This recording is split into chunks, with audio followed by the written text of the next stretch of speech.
Twisted Tales.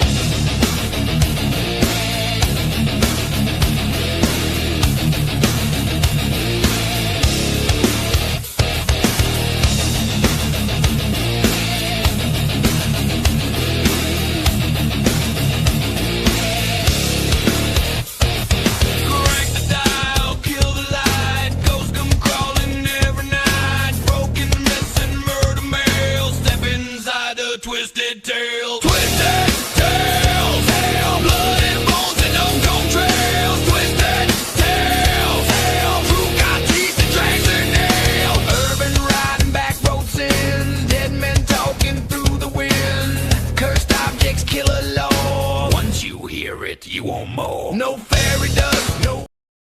Hey everybody, it's Jeremy here. Episode 6 of Twisted Tales here on the All Access Family Network. And tonight, I bring to you a really dear, close personal friend of mine. This gentleman has been involved in the paranormal for over 20 years. He is a demonologist, has been all over the world. He is a really good friend of mine, Mr. James Annitto. Please come on the show. Hey, man, how's it going? Hey, how you doing, brother? Not too bad, man. You know, both of us living up in the New England area, we've just been getting the shit pounded out of us with snow recently, and I figure I gotta get that whole isotrope out of the way because it's been a real backbreaker the last couple of days for sure. Yeah, it's been messy. You know what's good about it though is we're both in fine physical health right now. None of us are hurting. None of us in the hospital, and you know, if people that have been affected by this, you know, hopefully you make it out of this. But yeah, no, what a historic storm we just got in my area. And of course you got a little bit of outskirts of it, but yeah, man, we got pounded. No, you did. You guys got hit in the what they call it, the jackpot zone on Channel 4 TV. I was like, really? I don't know if that's the kind of jackpot that I would actually want to have. Yeah, we got the whole of the freaking boom cyclone. Like we bent right over for it. You know what I'm saying? Oh, absolutely, my man. Absolutely. Listen, you know, I want to get into a little bit of your backstory because I know you have a very storied length of time in the paranormal. So how did you actually get involved with the paranormal? Like, when was your very first paranormal adventure experience? It wasn't until like I was probably about 15 years old, where I was just fascinated by the idea of spirits or ghosts or, supernatural things. And so, you know, a couple shows kind of got me interested in applying my study as a child and as a teenager. So, we just go to like the local historic graveyards. We live in Rhode Island, so we have a lot of history around us, especially where I grew up. You know, we have historic cemeteries and places that, maybe we should have not gone into as well, but we were kids and brash and stupid. So, you know, we went, but we didn't go in to be jerks about it or deface. We went in there for like a couple buddies and myself. Myself went in there to just be spooked or find something, right? So I would say that was my early introduction of like getting involved in the paranormal in a physical sense instead of just like reading it and being fascinated by it through television and literature. Wow, that's pretty cool, man. So where did you do your very first paranormal investigation? Like where did you cut your teeth into the actual investigating? So there's a local cemetery that I actually used for a long time as like when I had my own team as like a training ground, because I do believe in outdoor investigating as a key of understanding outside influences to your investigation. But Quidnessett Memorial Cemetery in Rhode Island is probably one of my favorite spots. It's a gigantic cemetery. And but I would say it would be the Lat School, which was a mental health hospital and behavioral in Rhode Island that has been mostly knocked down now. But yeah, I think there's maybe like a remnant of one or two buildings, but if not, none of them. But it was it had a prolific history in Rhode Island because of the abuse charges against them and stuff like that. A lot of things came out of there, which then, of course, shut the school down due to, of course, financing and grants. But Yeah, no, that was one of the places. It was so unsafe, but so spooky, and just knowing the history of like the emotions and stuff that and the abuse and the trauma that occurred at that location, just it kind of intensified being there. But we also have a lot of vampire legends. We have Mercy Brown, and Yeah. so going there and the list can go on of like a lot of haunted locations. Like my Right. house right now where I live, which you guys been to, you and Jean, Yeah. your amazing wife, is that right across the street is where Roger Williams, the founder of Rhode Island, was buried until they Okay. moved him, and his family's still buried there. So we got some old history over there as well since the founding of Rhode Island. Wow, man, that's pretty cool. I've never done a like a mental asylum or like a school that houses like disturbed people like that before, and that must have really been an amazing energy experience. And I also agree with you as far as like explore like investigating outdoors. The energy is totally different than when you explore it like like in a building or in a location. I feel like the energies are much more. They're a lot different. Hey, Russ, how's it going, man?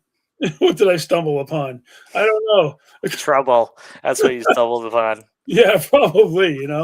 It's like we're like the movie Twins, Arnold Schwarzenegger and Danny DeVito. Unfortunately, I'm Danny DeVito in this situation. Hey, we're stepbrothers. Remember the? Oh, that hey, we're that too. Hey, hopefully none of us have a drum set because I don't want to see that. I mean, that was one of the funniest pictures ever, man. I'm telling you. Yeah, Yeah, that Portland Paracon. yeah, We did the stepbrothers pickup picture. That was like hysterical. that was a crazy weekend. Yeah, it really, really was. So, I know that you are an experienced demonologist as well. You've been in studies in that field for a long time. How did you actually dive into demonology? Like, how did that actually become like a focus of what you were doing? As Russ said, I lived with Russ, and I got into various situations. Yeah, But no, in all seriousness, basically I always had a fascination good versus evil, which is it kind of incorporated with the spirits and the angels and demons and stuff. So I always, in the sense of like books and just topics of that situation, I was just always fascinated with because of my upbringing, the trauma I went through, and my religious search. So what basically occurred is when I founded my own group, Ghost Hunters of Supernatural Truth. It was Andre Courier. They were part of a group called Rips at the time, which was on an episode of The Haunted, not a haunting, but The Haunted, which was on the Animal Planet. And Carl Johnson was on that episode, and I always had a big thing for ghost hunters in the early seasons. right. So, and they're from Rhode Island. They actually were a stone throw away from where I grew up, and so Keith and Carl Johnson were on there. And funny enough, I had always bumped into Keith at a local Walmart when I was working there as a tech manager, and I mean not tech manager, electronics department manager. Okay. And so I'd bump into him and at locations, and it was just first time I recognized him, I said, "Hey, I know you," and he's like, "Oh, you do?" And I was like, "Yeah, you're from Ghost Hunters, and you're a demonologist, and I've read about you, and I'm fascinated in this stuff." So I just started, we just started talking about certain things here or there in passing, and then so when Andre Courier, I knew a group of people that were associated with him that we were friends with, and so I saw his episode, and we just had hit it off, and basically he said, "Yeah, I could get you in touch with Carl." Me and Andre founded the group after he left Rips, but so when me and Carl became acquainted, it was just like love at first sight. Like we were both fascinated with my tech background, and me fascinated with his knowledge and his well spokenness. And so, we just hit it off. And basically, he had asked me to become his tech manager. For most people don't know, I have a very early tech background. And so I said, "Yeah, hell yeah, this is an opportunity." And, disbanded my group, unfortunately. What came from that was a lot of headache. But I joined with Carl. and I started being under the tutelage of him, working with him, learning from him. So that kind of what got me in the applied aspect of demonology and the paranormal. But um, early on, before all this occurred, I was in the military and had a religious experience and became religious at 19 years old. And so I got into ministry work outside of training in the military, and uh, helped out helped out a local Church of Christ, which then I became eventually a deliverance minister through in some segue. So that kind of bled the ministry work and the demonology and in my investment and interest in the paranormal. Yeah, that's pretty amazing, man. And demonology I find fascinating because there's so much of it that's really unknown, and I mean, there's a lot of false claims of the D word. Obviously, it's kind of like one of those taboo things. Everybody thinks that like a lot of negative energies could be demonic or things of that nature. And like, in your opinion, how do you separate the false claims versus the real ones? Is there a way you can actually decipher that easily, or? Yeah, I tell most people, even if you're not a clair or a medium or a psychic, I tend to tell people in the presence of such a force, regardless of who you are, you experience that unnerving fight or flight adrenaline rush reaction that you would if you are in a situation where you're being hunted by a predator, like an animal, Right. or even a person, and running away from them, or that feeling of adrenaline, and that heart pumping, and feeling sick from it. So there's the feeling, of course, but lots of observation, right? If somebody's claiming, or somebody's bringing you in because of it, you want to observe multiple times, one time, sometimes, regardless maybe of what you do the first time with that feeling, something might come from it. But very much so observation, right? A lot of questioning, a lot of kind of understanding the family unit or the people or person, and Hmm. then just going from there. It's I, I I think that's why I have such a low rate of what I qualify to be demon, because I've taken the time not to jump the bandwagon and say it is. Like, maybe earlier in my time doing this, when after I experienced my first case, maybe I was more open to coin something, but I don't believe I never did. I think that I've always been fair in assessment of the situations I've been involved in, but I've also looked back at some cases that I might have thought it was, and then after new experiences and advancements in thinking and understanding, and being less gullible and more objective, I might I look at a couple cases where I say maybe it wasn't even what I thought it to be, right? And it's good to look back and re-diagnose what you've observed or dealt with and experienced, because sometimes you process it a different way in that moment in time, and then when you reflect on it, you start to see things that you didn't see at that time. Well, that definitely makes sense because, like cases of possession. There are many different ways that you can be possessed. It's not necessarily has to be a demonic. I mean, there are different ways that people channel energies through them. I mean, I've you've experienced with me myself. I've channeled energies Oh a yeah, few times. And I know that there's a large long process as far as like you know breaking things down and making sure that the person's not suffering from some sort of mental illness and things of that nature. yeah, That's what I've heard.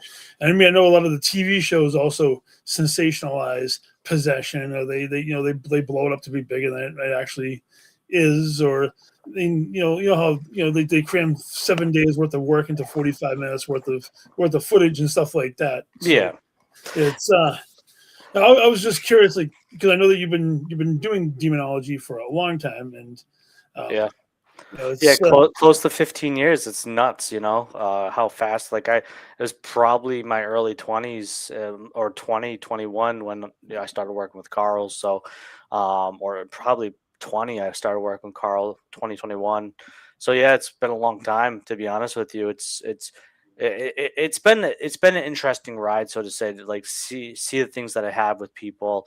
right. A lot of it's sad, unfortunately, because sometimes you can't help these people, but it also has brought a lot of peace and love in my life because when you're able to help somebody, not me, so to say, but be the conduit of helping somebody, then one of the best feelings in the world to realize that like you came in, they were sobbing, having trouble sleeping, and then you get a call a week later, a couple days later, or that the next day saying we slept like babies, and we feel relieved. There's nothing better than hearing that, right? Because that you did your civil duty, in some regards, in a weird Yeah. way, but there's nothing better to hear that success that you've had for that family, and but it's an up and down road, this journey, but yeah, no, it's been interesting for sure. Oh, no doubt. I mean, I know that you yourself, you've traveled all over the place for paranormal, especially like didn't you take a cruise over to Europe, and you did some investigating over in Europe as well, didn't you? Like, Yeah, I flew to Romania. Yeah, I was in yeah, Romania for almost 10 days, and uh, leading a tour, or being the influencer on the tour for following Vlad the Impale's footsteps, and traveling to other places outside that, as well, which was fascinating because when you see like other culture and all the other cultural beliefs and their identity, it's like you see the commonalities, but you also see the differences in how it's interpreted. yeah, But yeah, no, it's definitely fascinating over there for sure. But I wish I've gotten to travel most of Europe. I've been to Romania. I was in Turkey for like a couple hours, but no, yeah, I've mostly done most of the United States, but having that experience over there was definitely eye opening. But it was also a spiritual awakening too, because it was a very much needed healing process during a rough time in my life, and it opened my eyes a little bit, not fully, because you know but that was the precursor to a kind of a spiritual awakening. oh, absolutely. And I think everybody goes through that at some point or another, depending on their circumstances and stuff like that. It's you kind of need to have that aha moment at some point, Yeah. because if you don't, you get stuck in the same cycles over and over again. You could, hey Christy, how you doing? you know so the castles, when you were over in Romania and you were doing like the following the footsteps of Vlad, is the energies over there a lot different than they are over here, as far as is like as far as the paranormal, or does it follow like a linear path? Because I know that you know there's a lot of places you go in like the New England area or other places that have like you kind of get the same vibe. It might be different energies and different people, but you kind of get the same vibe going across. Was Romania like way different than energies you'd experienced over here in the U.S.? Well, yeah, I don't think there's anything demonic, so to say, within the confines of what I've experienced over there. But I would say if I had to take anything from that question, is that I would say that it was felt more historic. Yeah, we have 1500s on in America. Mm-hmm. Of course, if you go into Native American stuff, and maybe a little later with like the Viking landings and early kind of travelers, but that stuff's very old over there. It was a romantic state. It was a Roman foothold. They do have some Slavic traditions there. Romania kind of was the breeding ground of the modern day vampire legend, with the Strigoi. Yeah, So you have that feeling there. You have that eerie, like this is old, like walking through a castle that's been there since 1100 is nutso, if not earlier. Going through monasteries that one more so had Vlad Impale that helped. He didn't build it, but he commissioned it and was there on that, at that monastery before his death. right. But so that eerie feeling is there, right? I wouldn't say that it was any indifferent and beside like the historical value and Yeah. how old it was. Like I would say the most interesting place that had the most like deceiving kind of feeling was Hoyabaka Forest. And there's a lot of elements to the Hoyabaka Forest that throws you off. It's foggy, the trees are all weird. It's in the night you can easily get lost and it's a maze. But this is also the forest too, where there's a in the center there's nothing that grows, which we were able to do like EMF, and EMFs were going off with no phones on. So it was like that was an interesting eerie experience. I would say of all things that would probably be the most vibrant when feeling something in that sense, because like I said, I don't really claim it. Like Right. I have discernment, which really works with people, or good versus evil, kind of like feeling that emotion. But yeah, that I would say that had the biggest impact on me when it regards to feeling something. Wow, man, it sounds like a sensory overload. To be honest with you, if I, for somebody like who's like an empath, or some people who have, like clairvoyant or things like that, would definitely, it feels like, it sounds like it would be like a sensory just overload. Yeah. Yeah, a good person to ask that was with me is my great, she's also on this family network, is my good friend Raven. Oh yeah. She went with me, Okay. and she's a medium. So if you ever have Raven on, or you become if you walk in each other's paths and communicate, ask her about that and how what she felt, because I know it did impact her, and in a couple spots, and she did feel stuff. And especially when we did Vlad the Impaler's birth home, we were like one of the first international groups to investigate it. I know she had some experiences from that as well. So no, she'd be very fascinating to hear her retell what she went through. Yeah, I just talked to them recently. I was on their show like last week or the week before.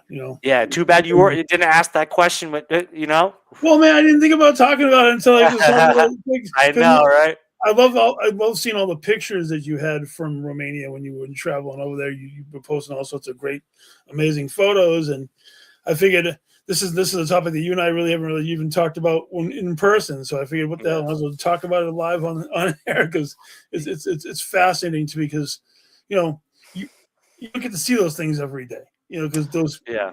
places like that aren't in this country for the most part. And No.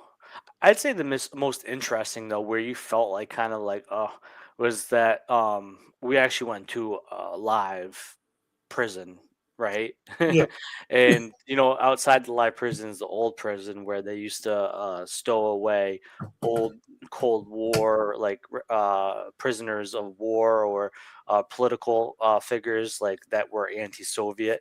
And that was interesting walking through that and knowing yeah, Brandon. some of the famous people of um, that era, or in that area against the Soviet Union, Yeah, were in prison there. That was pretty cool too, and but unnerving that you're right next to a live prison. What happens if somebody escapes? Like it's like, oh oh, no! But thankfully that doesn't happen there. And Brandon, really, James the Needle Mosquito. you never know what's going to be said on. Oh, I love Brandon. Me and Brandon talk all the time. He's a gaming nerd like myself, so I talk to Oh, Brandon that's all the cool. time. Yeah, Brandon's a cool cat. Yeah, you know, it really is amazing. Like the paranormal itself, I find fascinating, because we're learning new things every day. Hey Jeff, how's it going, brother? Nice to see you. And I've always been under the mindset that we've barely even hit the tip of the iceberg as far as the paranormal is concerned. All we really don't know everything that's going on. Hey Nate, how's it going, man? Well, yeah, it wouldn't be called the paranormal if we knew what was about. We have great theories and great speculation. Yeah, We have people like yourself that can sense and understand, but it's at the same degree as like a lot of it can't be replicated, and that's the crazy thing about the paranormal. Like you have that experience and you go back to that same, and you can't replicate that experience most of the time. At least most people can't. So right. it's like it's really hard to pinpoint. Like we have a rare speculation of what a spirit or ghost is, and then we have physicists telling us that there's no particle they found through these amazing devices that would coin that to be this. So that means if it's not like some particle, then it's something beyond. It's so fascinating that the rabbit hole you can get into. And then, like I talk about in my book, and my second book that comes Yeah. out on Good Friday, is that, of course, the first one talks a little bit about, paranormal, a little bit This about guy right demons. here.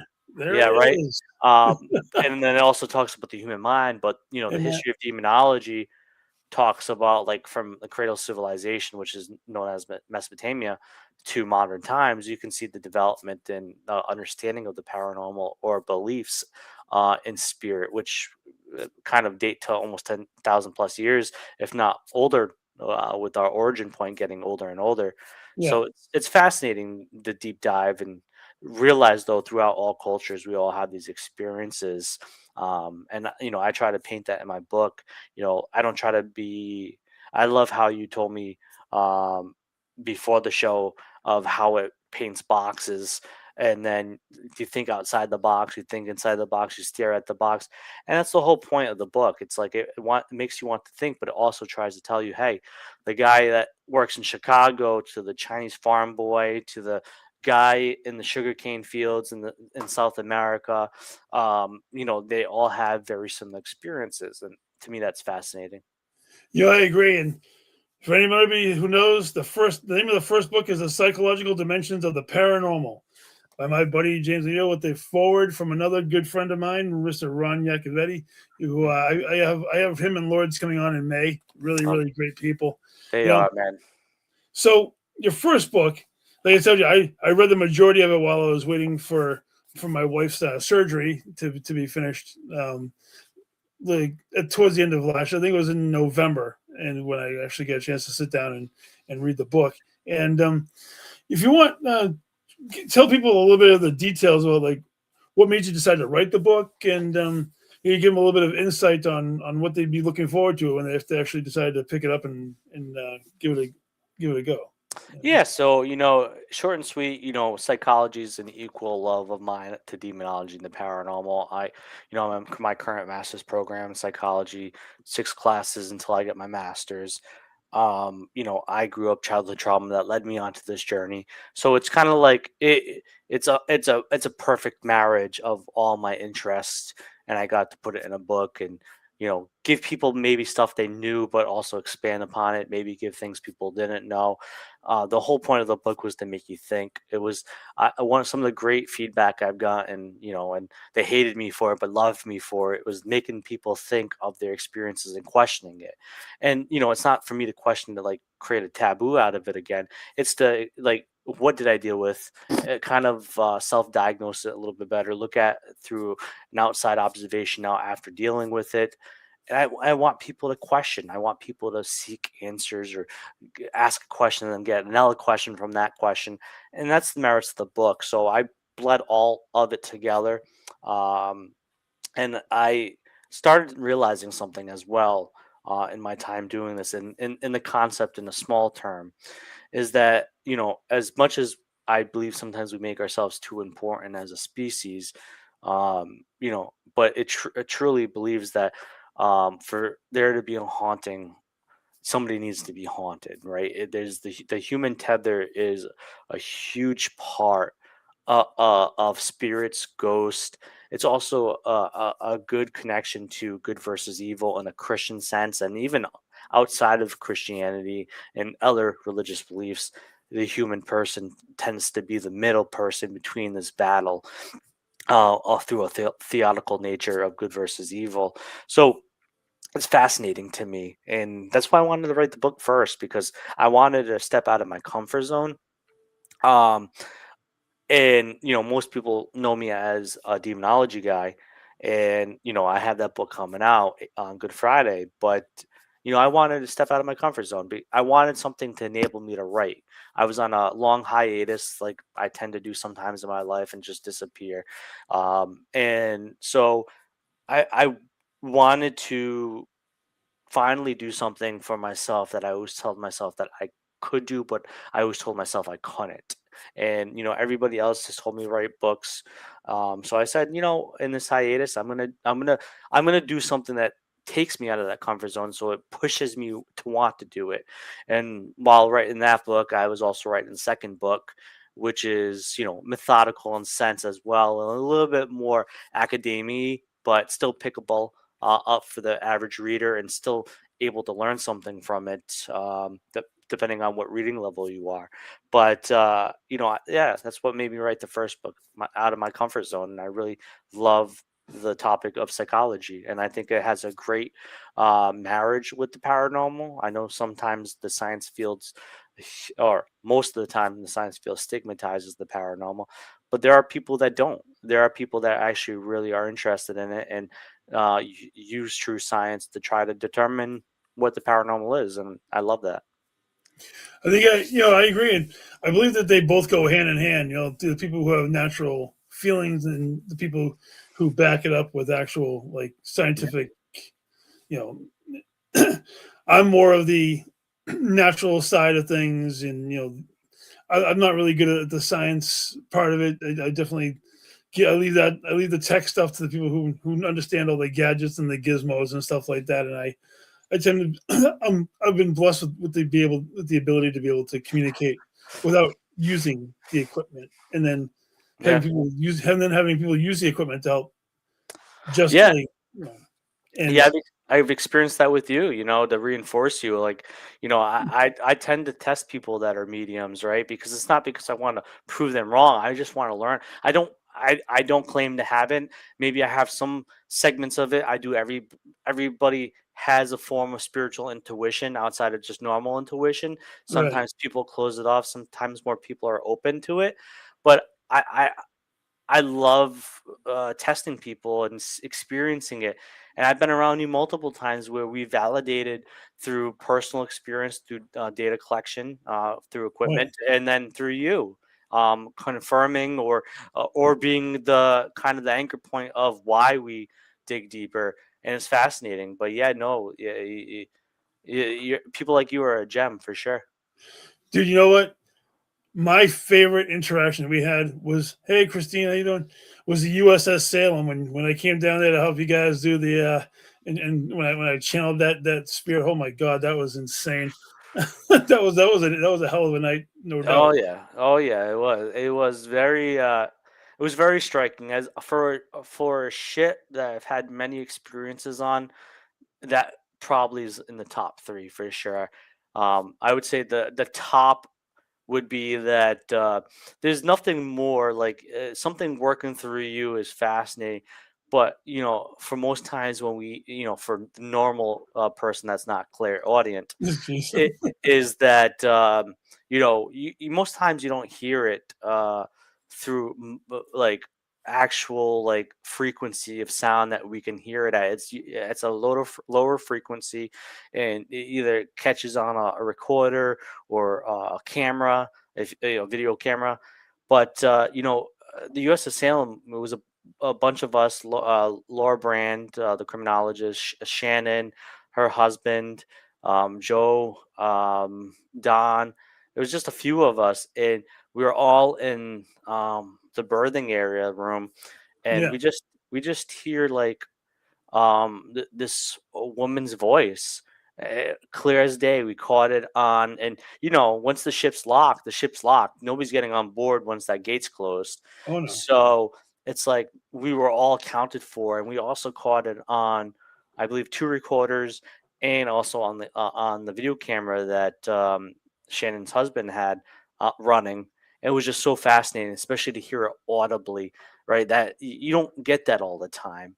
So that's something that sticks. And then the second time on the USS Salem, we were doing, Sam Baltrusis and I were doing Paranormal Challenge event, me versus him. And I should have won, but he did get something awesome. But Crystal Lee, who's awesome as all hell too, she had set up a cat ball on the top bunk in the hospital ward. Yep. And that shit, this ship rocks, but you're not feeling it. Right. And so, the cat ball was on the top bunk and nobody was around it. and we catch it on video. The cat ball just rolls right, and those beds sag, so you need force to kind of flick something off. Right. But the cat ball just rolled right off the bed and beat the curve and fell right on the floor and was caught on video. And of course, Don didn't get it afterwards before he judged the night. Yeah. But he's like, yeah, if I saw that, you would have won. That's pretty badass. And I'm still salty about that, Sam Baltrusis. But but yeah, I've had so many cool experiences on that ship. But yeah, your experience and having that personal experience with you for the show was, for people that were there, they were like, holy moly, because it was that crazy. It was. I'll tell you, that took me a few days to recover fully from that one. That was definitely an amazing evening. Yes. I've had some amazing experiences in the Salem. One of my favorite places to have investigated. Hey Raven, how's it going? Nice to see you. We were just talking about you a few minutes ago, and James and I were talking about Romania and all that kind of stuff. Telepathy. Yeah, must have been telepathy, for sure. Oh my god, man. Whew. So you said you have a second book coming out, and it's what's the title of the second book going to be? The History of Demonology.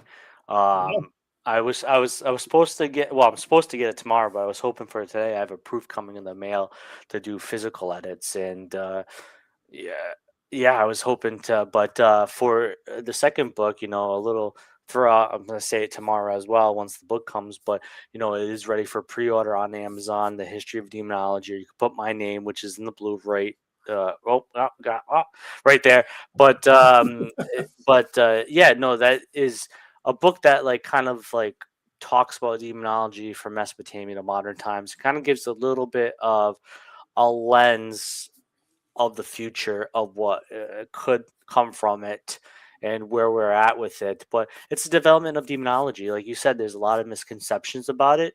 And I yeah, think people, if they liked my first book and the demon section about it, it kind of hits upon a little bit of that, but stays more true to demonology's development. And I enjoy it because I love the historical value of it and how it's developed throughout time.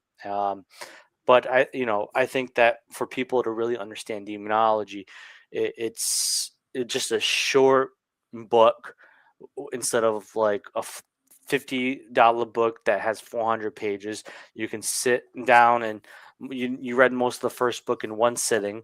You can read it probably in one or two sittings, or if you're depending on how slow of a reader, maybe a week, and walk away from the second book and have a better understanding of the development of demonology and what demonology is. man, that's pretty cool. I've always wanted to try to write a book. I haven't really gotten that far into it because I don't know. I kind of lose focus real fast on things like that. Oh It's, yeah. it's it's not even easy for me to do that. But yeah, so the paranormal is pretty much. Give me like your top three places that you've actually like investigated. Like where's some of your favorite spots you've actually investigated over the years? Like personal favorites. Always Waverly Hill Sanatorium is gonna be there. Just it's a great, cool place. That's on my bucket list. Um, Geez, I'd have to say Corvin's Castle in Romania, where Vlad the Impaler was prisoned for Right. a numerous amount of years. Also, where they filmed The Nun. And third place, oof. We can. I figure there's a lot of them out there. Oh, it's quite. To hell with it. Just to say it because I probably had the most experiences there. I'd say USS Salem to be honest with you. Like it would be if for local wise, just to give local love. Yeah, I'd have to say it's USS Salem, and then also I have to give love to SK Pierce Mansion in Gardner, Mass. So that's where I got my first start in the paranormal. yep. Was S.K. Pierce. That was like my Gene and I's very first investigation there. Yeah, Matt, he's a really good friend of mine. Waverly is on my bucket list, man. I've heard so many good things about that place. I've always found it interesting, like Trans Allegheny. Is that the one down? Oh, I love Tala. Yeah, Copperhead's a good friend of mine, Greg, who led the tours there for very very long, and he's helping out again. But yeah, no, Tala's awesome, man. And plus, Copperhead's pretty freaking cool, dude, as well. He's a good dude. Yeah, Christy's asking where Vlad the Impaler is buried. That's a good question. So, well, beside his head, there's two monasteries. One, he definitely probably had hand in actually commencing and building. The other one was built in honor of him. So both monasteries claim to house Vlad the Impaler's neck down, and the head would have been with the Turks because they, took his head. So, but yeah, two monasteries. I can't think off the top of my name the names of them Yeah. because I'm a space shot. But yeah, there's two monasteries that state that he's buried there. Who knows? They won't let them excavate or do anything because it's like, he isn't as much as he's villainized in Western culture. He's a national hero there. He's still on stamps. He's still on morals, and yeah, no, they love him over there. Oh wow. I guess evil to some and hero to others. Well, yeah. What was he? Was he crappy to some of his people? For sure. No leader has ever been perfect in humanity, so he was not perfect any metric. But the people that he put on their heads on pikes and stuff like that were the Turks who were invading his country or his Okay. nation. So he did what any person would do in war or battle is he used scare tactics by beheading his enemies and putting their heads on pikes to scare off or demoralize the incoming military that was invading or army. So yeah, did he do some heinous things? Yeah, he did, but he also kind of created a safety net for his country. Okay. Well, and that's where Dracula was spun off of, wasn't it? Was Vlad the Impaler? Right? What is it? Dracula. Dracula was spun off of Vlad the Impaler.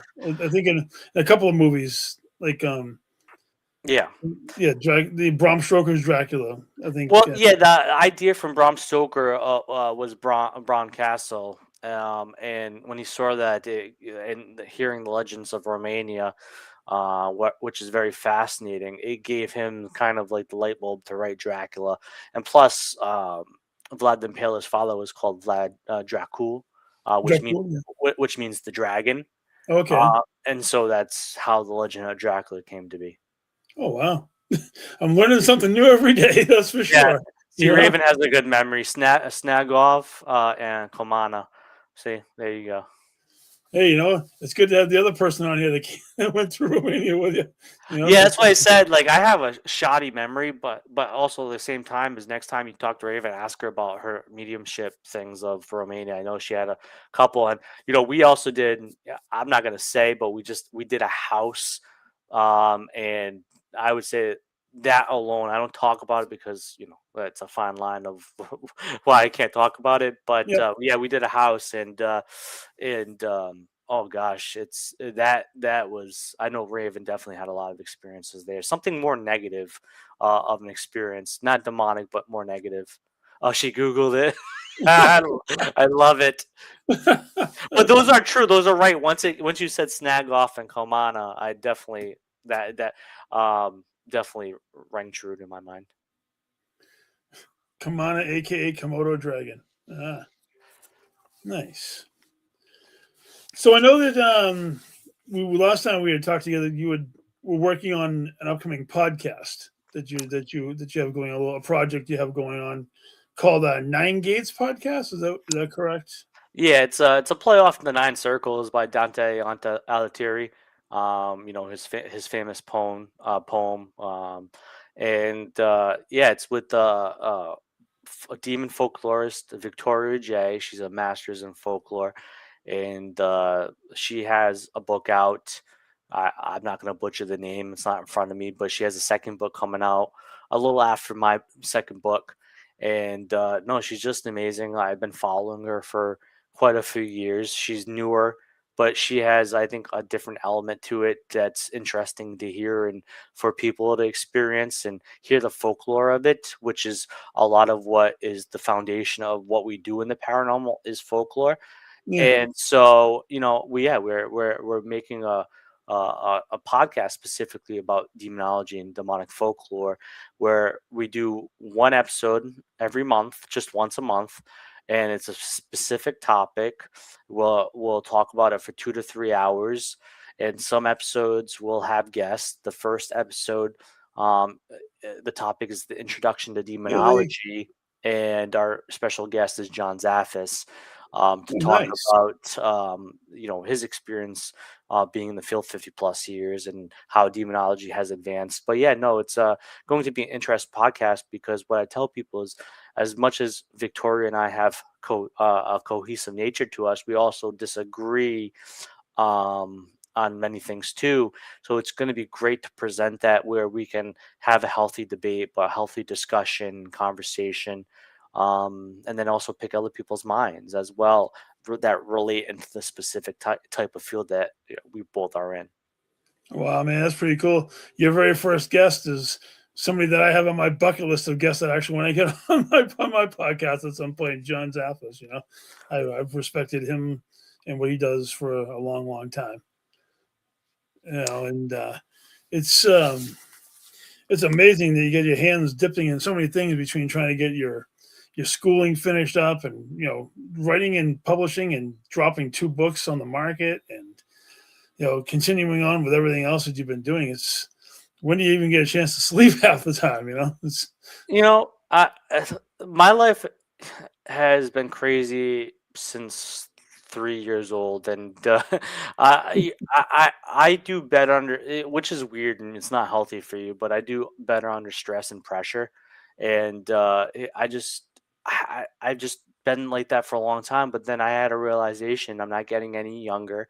Start accomplishing things now and start growing now, and make time for what matters, which is of course family, my kids, absolutely. Celine, and experiencing life through them as well, and but doing what I love, and speaking about it, and just learning anything that I possibly can. So when my last breath, whenever that is, and hopefully knock on wood, that's not for a long time, I can, if I'm cognitive of it, know that I did everything in my power to live a prosperous life.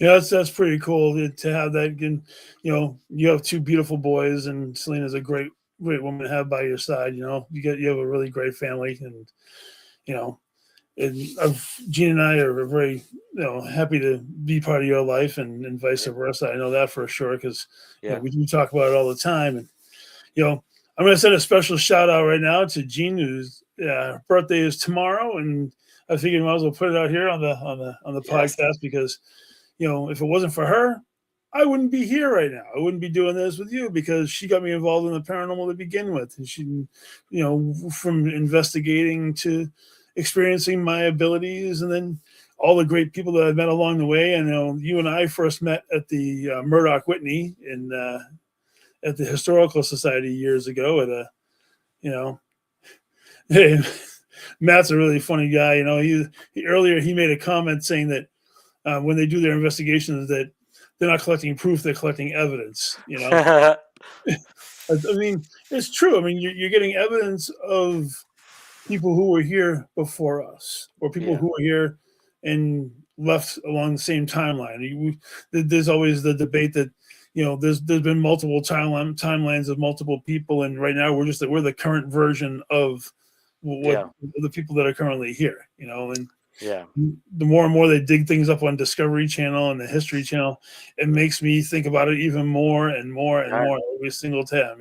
It's Oh yeah, you can get in quantum physics, look at string theory. Like I said, it's a huge rabbit hole of theories and ideas, and so it's so fascinating. Like I don't call it evidence, I call it data, but to each their own. And but it's true when you get that and you can't explain it and you You're welcome, dissect it. hon. Love you, Gene. I'll send you a nice happy birthday text in the morning, like we always text. The three of us. But no, yeah, it's fascinating the rabbit hole you can because you go down one path, you branch to another whole other spectrum of thought. You have the whole metaphysical realm and philosophy. Really, man, it's so exciting. Like if you take the time to look at it and take that deep dive, and I know you love to, and I know we have so many great conversations at the dinner table or Oh yeah. on the couch when we're watching Baby Shark or something, or Miss Rachel. But Dear God, almighty, please. yeah, no, it's an interesting thing. No, it really is, and I gotta be honest with you. One of my favorite. I've never really mentioned it before that one place that I've been to, just walking through it, that I wish I was able to investigate even for a tiny bit or whatever, is the Stonehenge up in New Hampshire, I think it Hampshire, is. yeah, yep. Oh my God, man! American Stonehenge. Walking through there and feeling the natural energy, and you see the giant sundial, and every one of those rocks is pointing off into a different timeline, a different point. It's one of the most amazing places I've ever walked through. I don't know if you've ever walked through it or not, but it is. I've never been. I've always wanted to go. Yeah, we one day one of my friends and I, we went on a whim just to go walk around it, and the energy there tells a story in and amongst itself, And I know they don't do investigations or anything like that, but that's a place I would love to actually spend a little time, And, and Jason, I've been seeing Jason on here a few times, and that investigation that we did on the ship when I had that Oh spirit, yeah. Oh yeah. almost knocked him out of his chair. That was Oh yeah. funny as hell. Oh yeah. Oh man, Jason's a who. I love him. He's a great guy, man. I'm telling you. So I heard you earlier. You're a gamer, right? You're a pretty active gamer, right? Pretty active gamer, yes. What rabbit hole of gaming are you jumping down right now? Like what game has your interest peaked at the moment? So I have such a huge backlog, and some of that's thanks to Jason because we game share, and man, that Yeah. guy's a gameaholic. But um, I would say right now my geek side, I've been playing Marvel Rivals because I'm competitive, and I just love the Marvel platform.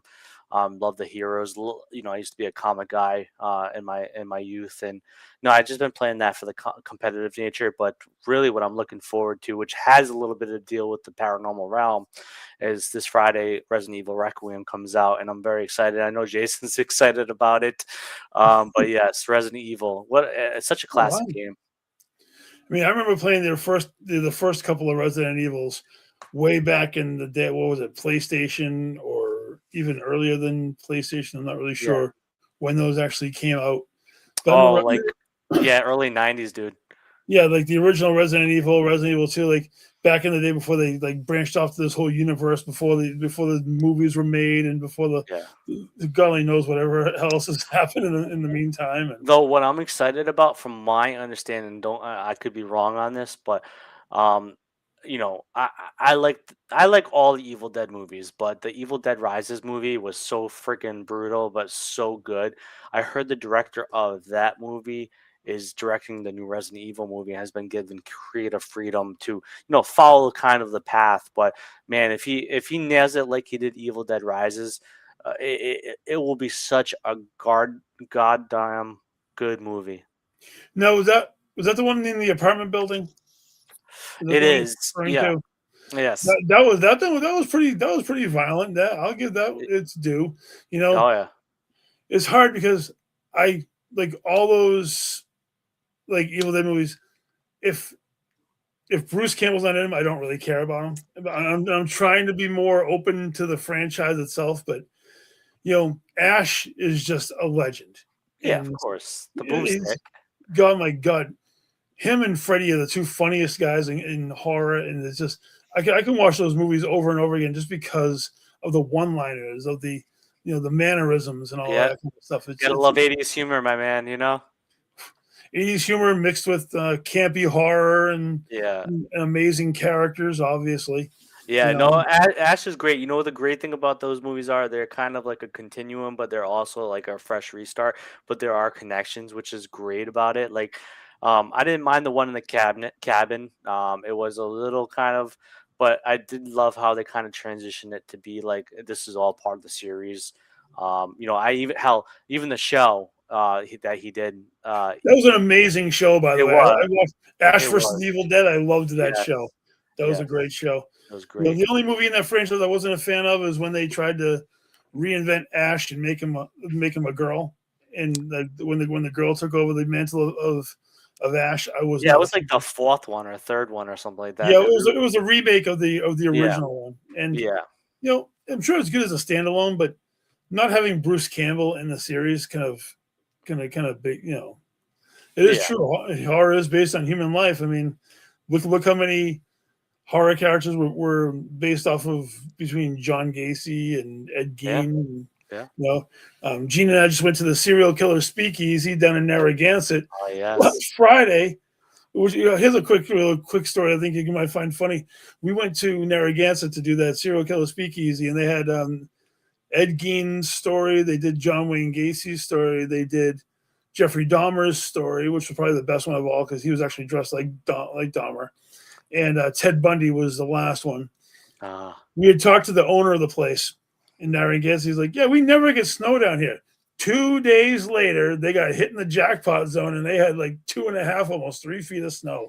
I jinx can't even themselves. imagine what those people were thinking when they were like, "Oh yeah, we never get snow down here. Yeah, good Yeah, luck. Here's your jackpot." yeah, yeah. You know? There's your winter storm killer right there. It's a horror movie in itself, right there. You know, Yes.